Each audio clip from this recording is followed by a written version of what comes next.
Bangladesh football দল ৩০ March সিঙ্গাপুরের বিপক্ষে এশিয়ান কাপ ২০২৭ কোয়ালিফায়ার্স ম্যাচটা খেলবে। এই ম্যাচ বাংলাদেশ সময় ৩০ মার্চ ২০২৭ হবে। সিঙ্গাপুরের বিপক্ষে কোয়ালিফায়ার্সে প্রস্তুতি হিসেবে একটি আন্তর্জাতিক ফ্রেন্ডলি ম্যাচ ঠিক করা হয়েছে ২৬ মার্চ ২০২৬ তারিখে ভিয়েতনাম জাতীয় দলের বিপক্ষে একটি আন্তর্জাতিক ফ্রেন্ডলি ম্যাচ খেলবে। এই ম্যাচটি করা হয়েছে মূল কোয়ালিফায়ার্সের আগে প্রস্তুতি হিসেবে। সংক্ষেপে ২৬ মার্চ ২০২৬ বাংলাদেশ রুশ ভিয়েতনামে প্রিসিজন আন্তর্জাতিক friendly match Asian cup qualifier প্রস্তুতি।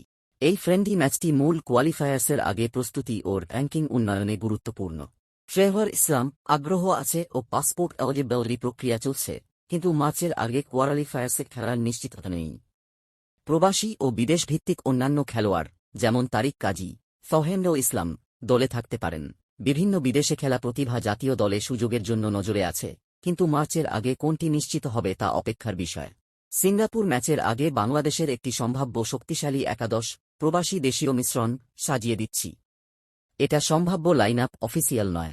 সম্ভাব্য একাদশ: রোসেঙ্গেপোয়ার গোলরক্ষক মিতুল মার্মা, ডিফেন্ডিং মিডফিল্ডার হামজা চৌধুরী, খেব তারিক কাজী ফিনল্যান্ড প্রবাসী, খেব ঠাকু বার্মান, বিশ্বনাথ ঘোষ, মিডফিল্ডার জামাল ভুঁইয়া এবং সমিত শো, লেফট ব্যাক জায়ান আহমেদ, রাকেব হোসেন, আক্রমণ ভাগ শেখ মোরসালান, ফেহেন্ডো ইসলাম ইতালি ভিত্তিক, ট্রেভর ইসলাম যদি ফাইফা ক্লিয়ারেন্স ও পাসপোর্ট সম্পন্ন হয়।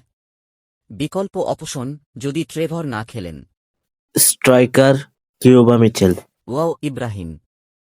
কেন সিঙ্গাপুর ম্যাচ গুরুত্বপূর্ণ? সিঙ্গাপুর ন্যাশনাল ফুটবল টিম বর্তমানের র্যাঙ্কিংয়ে বাংলাদেশের কাছাকাছি। জিতলে ফাইফা র্যাঙ্কিং পয়েন্ট বাড়বে, প্রবাসী খেলোয়াড়দের পরীক্ষা করার সুযোগ, ভবিষ্যৎ কোয়ালিফায়ার্সের আত্মবিশ্বাস বাড়বে। এরকম আপডেট অবশ্যই পেতে চাইলে আমাদের GM13 এন্টারটেইনমেন্ট চ্যানেলটি সাবস্ক্রাইব করে পাশে থাকবে। ধন্যবাদ।